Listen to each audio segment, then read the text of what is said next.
Robin Hansen. I've heard a lot about you, never had a chance to meet you before, and you are with the Natural History Museum in London. It's an absolute pleasure to meet you. It's lovely to meet you as well. And I looked through this case earlier when I was just walking around, and I was impressed by what you have here, and I was wondering, would you mind giving us a little bit of a tour of this? I see a lot of dates written on here, so please tell us the story. Absolutely. Well, first of all, it was a real pleasure to be invited to exhibit at the show, and especially for the 60th anniversary. So our case here, we have based it on looking at the last 60 years in the Natural History Museum.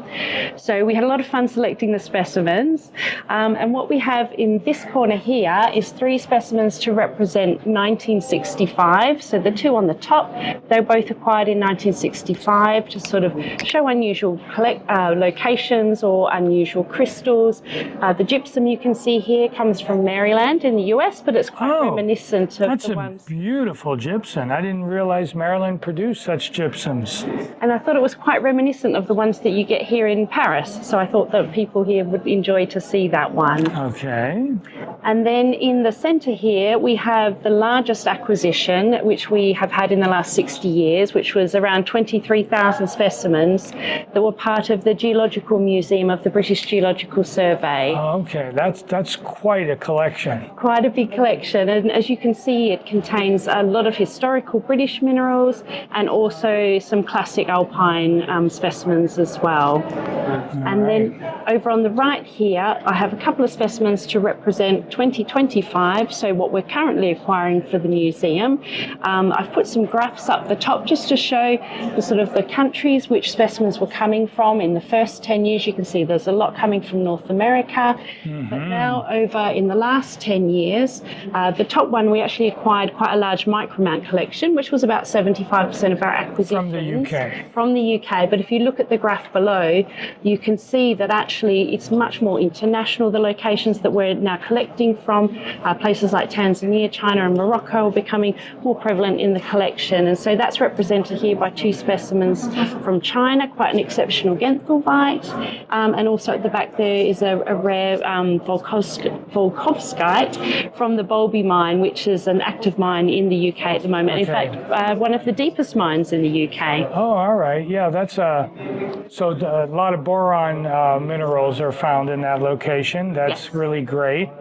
The genthelvite, I've only seen before genthelvite from the northern New Jersey, the fluorescent location from Sterling Hill and Franklin, and it's lovely to see it in crystalline form, because there it's much more massive, and everybody loves the fluorescence of the minerals there, but they're not the most aesthetic pieces. That one is quite spectacular. It's a really beautiful one. And on your this central part here, the Cumbria fluorite, I really like the elongated crystals. That really adds a lot to it. I love fluorites, and so I was impressed by that. And quite the hematite. Alpine hematites are really quite a lovely one. Yeah. Beautiful rosette there of the hematite. And then this one would make any Frenchman just absolutely delighted, because not so many of the azurites from Chissy seem to have preserved their shininess, their brilliance, and of course the crystals are extremely well formed.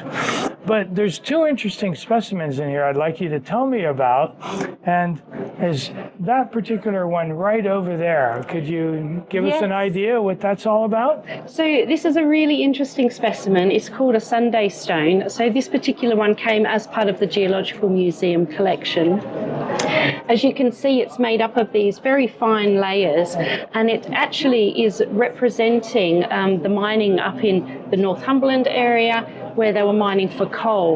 And so on each day where they were mining and there was lots of coal dust in the air, it was deposited as these thin black lines. Oh, wow. And then you can see where they didn't work on a Sunday, there was no coal dust in the air, you're then getting a white line deposited. So for each sort of section of black lines with a large white line, that's representing each week of work. So just a really So this fascinating... deposited really fast. And what is the composition, do you know, of the white material? Is it... So it's a calcareous mud. Okay. Yeah. Excellent. So this deposited in an aqueous environment and in water? I believe so, yeah. Yeah, that's great.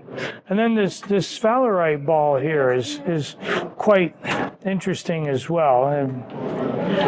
This has to be probably one of my favourites in the case because it's just great. so unusual. But it is sphalerite, which is the dark mineral, and it has formed this sort of hemispherical ball.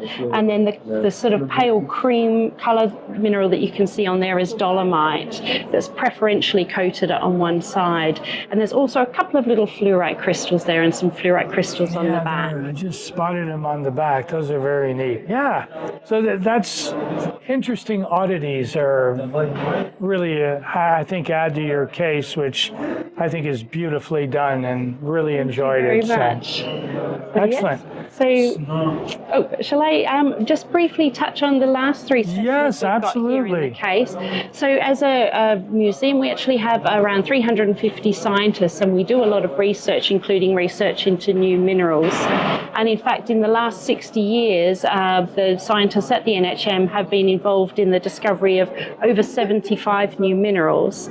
So these three here are representing some of those specimens. The one at the far back there is to represent the meerheadite type specimen. So that specimen was actually acquired in 1965, although it wasn't fully described until 1998. Okay. And that comes from the UK. And then, so that's to sort of represent an early type from the last 60 years. And then this one here is a specimen of kernowite. So this was discovered quite recently as a new mineral. I think it was 2020. And this specimen was actually registered as a clinoclase specimen, but those kind of bright green corroded crystals we've analysed and found that they are actually the new mineral kernowite. And the word kernowite is for the Cornish word kerno for Cornwall.